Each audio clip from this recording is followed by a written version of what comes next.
And good afternoon, everybody. It is Friday once again. It is 12 o'clock. It's our weekly date to have our Lunch and Learn series. Today, our Lunch and Learn series will be focused around the four responsibilities of a leader. I'll dive into it a little bit deeper, again, with more specific action items or things you can actually take away today and put into place on a Monday of next week to have a meaningful impact and live by those responsibilities. I've invited today a few people from the outside of our cohort that is here. So welcome to all of you. It will be posted at a later time so you can look back at it. All of our sessions are recorded. We are working in a safe environment so we can work, ask questions and make comments. At the end, I will stop the recording. If there's any time left at that point in time, we can certainly follow up too. If you want to call or email me, you know where to find me at thedutchmentor.com or thedutchmentor@gmail.com. So without any further ado, the first topic, and really starts off with a quote to really kind of think about it, is that Thomas Monson said that remember that the mantle of leadership is not the cloak of comfort, but the robe of responsibility. It is truly a responsibility to be a leader. And to be an effective leader requires you to have competencies and talents and insight and high,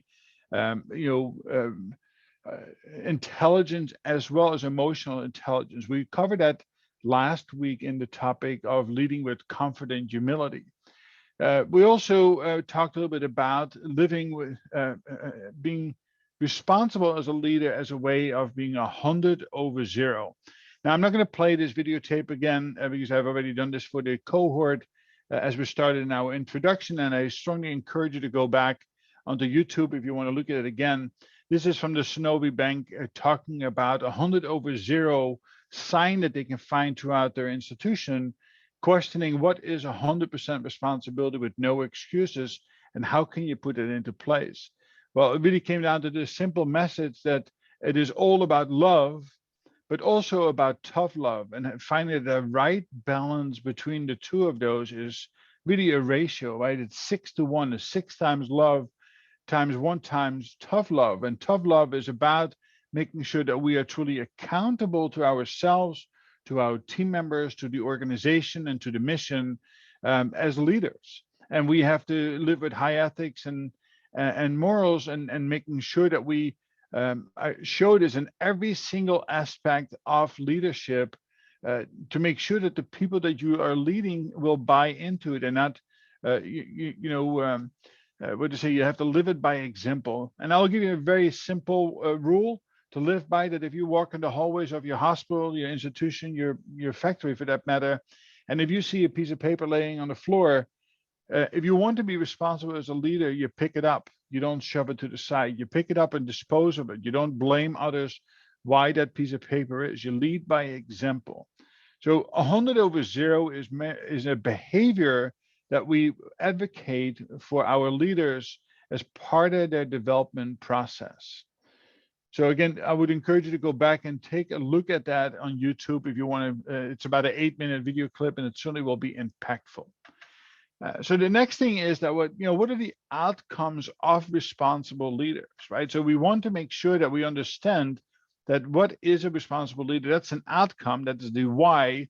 We want to know what the drivers, right? What are the X's? What is it that I need to do and work on in order to become that highly effective leader? And essentially speaking, will become the differentiating factor between you and those people that you will be competing over the next job with, or your institution against another institution, so to speak. What we're looking for is to develop people who are fully committed and self-directed. We talked a little bit about the commitment model, about understanding on a bell curve, where are your people, right?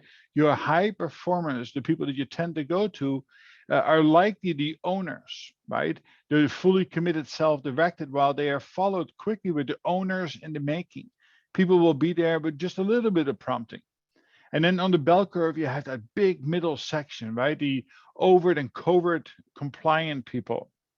And on the far left-hand side, you're always going to have these skeptics, or maybe even the saboteurs in your team. So you have to find who they are, why they are in functioning in that level, and see what you can do to help them get to the point of being fully committed and self-directed. You want to make sure that you have strategic partnerships with key stakeholders. You want to understand that you have the right people and the right roles.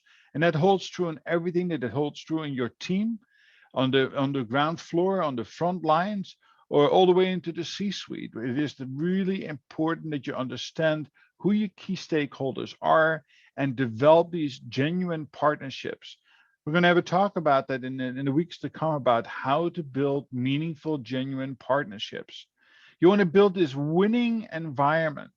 That is part of being a high performing, high reliability culture in an organization.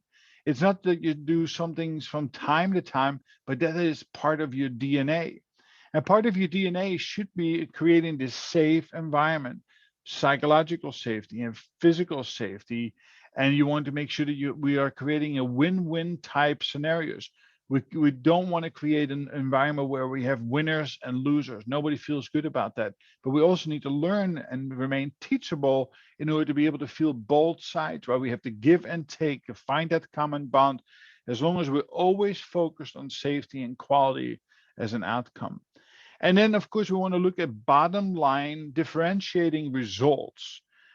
So, as a highly effective leader that learns how to lead people, how to solve problems, how to operationalize things, you will be able to push the ball across the finish line with much greater accuracy. That's where you can get differentiating results because you are responsible. And again, in the weeks to come, we'll have talks about these different types of topics. Today, we're going to focus in on the 4 responsibilities of a leader, which I advocate for strongly, and I use this in just about every talk I have with anybody. It's more important than just the talk, right? It's really how we can take action. So today, I hope that as the result of this, that you have some prime examples as you walk away from this today, but at least the first 2 prongs. Love those you lead to context, not control, or we could also refer to at times lead to buy-in, not control, right? It's important to get people to buy into the concepts, ensuring that winning environment and the use of power of focus. So let's start off the first with love those you lead. And here, loving those you lead really come from the Greek words, right? Eros, physical, sensual love, Romeo and Juliet, not appropriate for the workplace, right?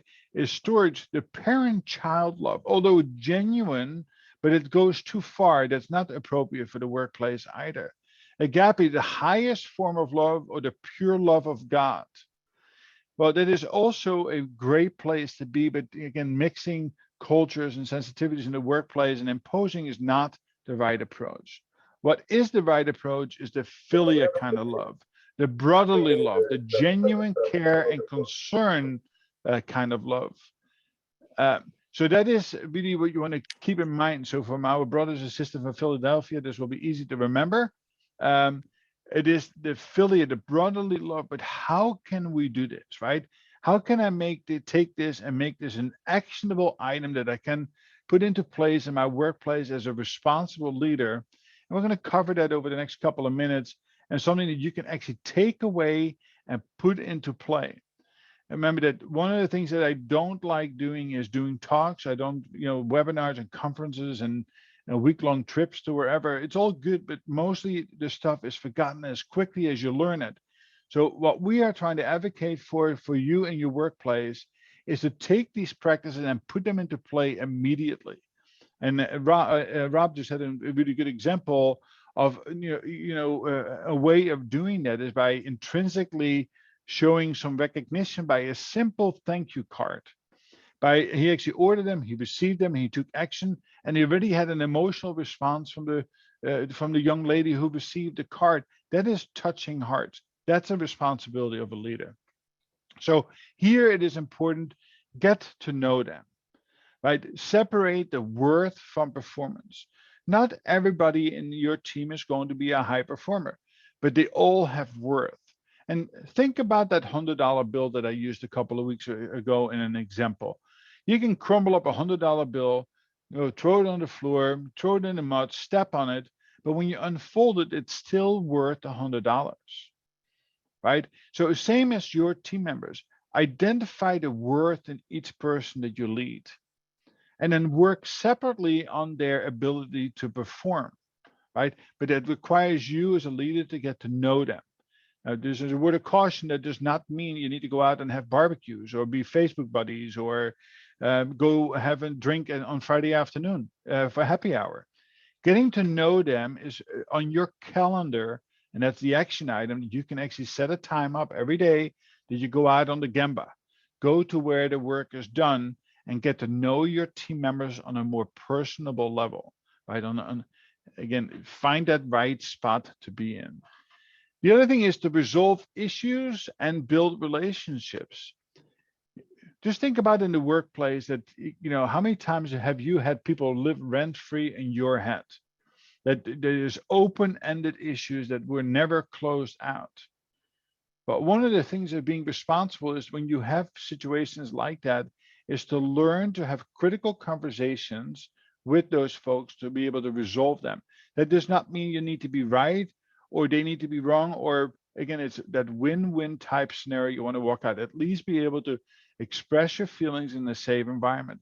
How to do that and how to have good conversations, that's not from your office. Go to where they work, lower yourself to eye level. And somebody who's 6'5", 280 pounds, I can be quite intimidating to walk into a room. If I want to make a connection with somebody, I need to go in and to their safe space, sit down, become eye level, and then have a conversation about what is not going well or the issue that needs to be resolved, while always maintaining their self-worth, right? And that's a vital piece of building a relationship. It's getting to know people and spending time with them. Think from somebody else's perspective, or walk a mile in their shoes. It is inward versus outward thinking. We tend to be inward thinking about how am I involved? What is it, what does it matter to me? To be an effective, responsible leader, you have to think outwardly, right? You have to keep both the customer, the patient in mind, but also your team member in mind, right? Hear them, understand them, and validate, right? It's really, really important. Intrinsic recognition, I'm going to go to the next slide. We'll have a couple of examples of that. But intrinsic recognition really speaks to the fact that you want to get to know your folks and be able to cater to them. In other words, recognize, reward, and appreciate them the way they want to be appreciated. And I use a very simple example. If somebody says that, I love pizza, and next time you're going to bring them pizza and you open up the box and you see it in their face, they're kind of disappointed. They said, I thought you loved pizza. I love pizza with anchovies. Right. So as a leader, again, as you start identifying the intrinsic values, the intrinsic way of recognizing people in their way, not your way, make sure you pay attention to detail. You collect that data, that intelligence. Interesting enough, if you go to some of the best hotels in the world, they will pay attention. The Ritz-Carlton is famous for this, that if you go there and you have your favorite bottle of wine once or twice, the next time you go there for the third visit, that particular bottle of wine will be in your room. They are so particular, they will count the 6 chocolates they have there, 2 white, 2 milk, 2 pure.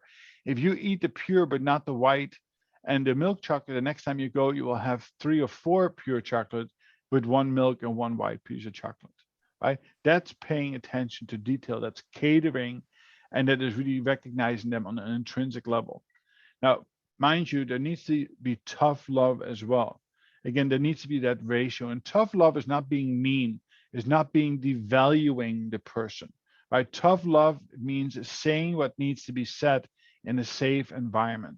We're going to have a more conversation around the tough love piece when we start talking about the 4 levels of motivation. The next is, a couple little things, and it is my partner at work has always reminded me. He said, it's the little things that matter, right? We cannot forget about that as leaders. We have so much stuff coming at you that you can sometimes get lost. But it is the little things that matter. And the little things that matter start at the front door. When you go into your facility, how you make eye contact with people, how you say, a vibrant good morning and ask people, how are you? And it is not just the people who you work with, but the people who you associate with, you just see, right? You'll see people rise up. They feel that love first thing in the morning. It also gives that dopamine, some happy time in the brain, right? And it all makes us more productive. It opens up, relationship building itself. So the bosses we remember, right? And it is that you want to be memorable to the people that you have. Here are 9 examples of things that you should take into consideration, right? They provided us a safe space. They open up career doors. They pay it forward, right?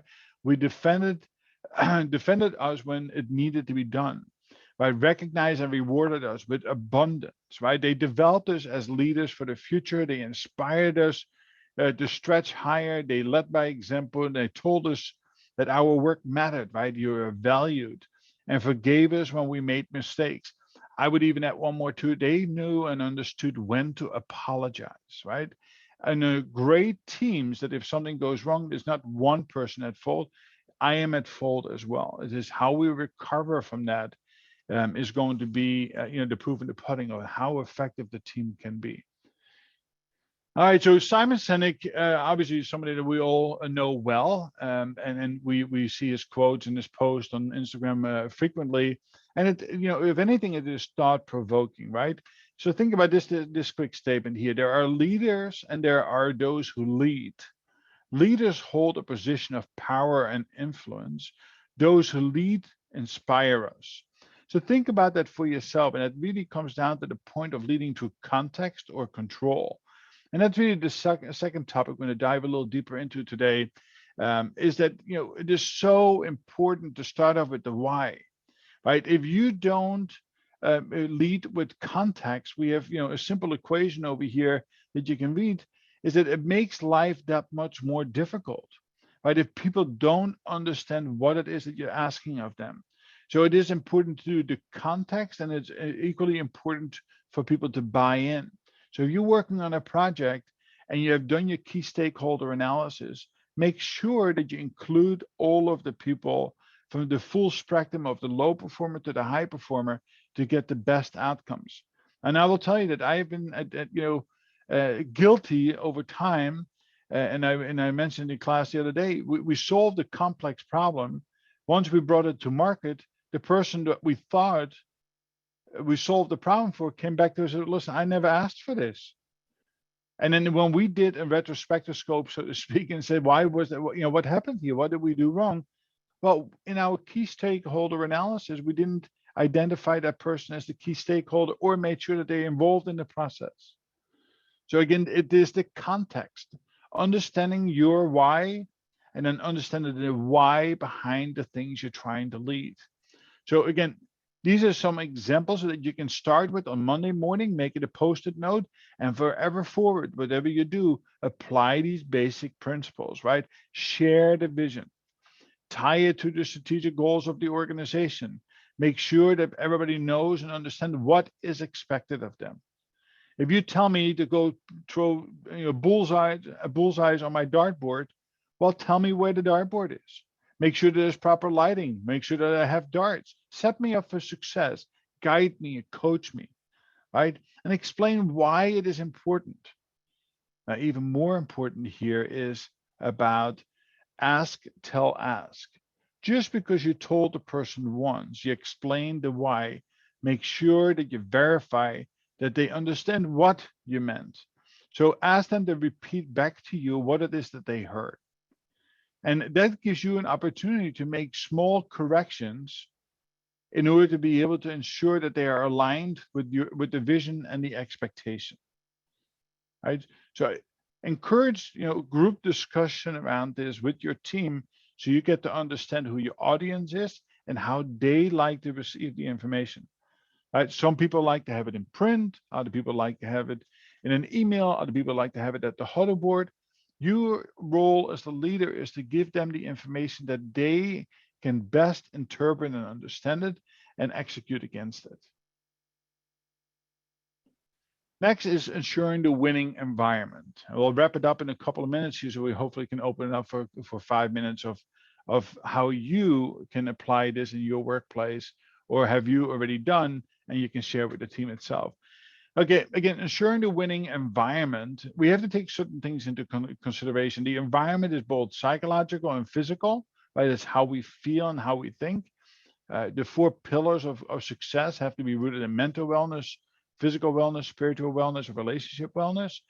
This goes about setting up a winning environment, right? We need to make sure that we are hypersensitive around burnout and turnover and discord and mistrust and tensions and unhealthy cultures.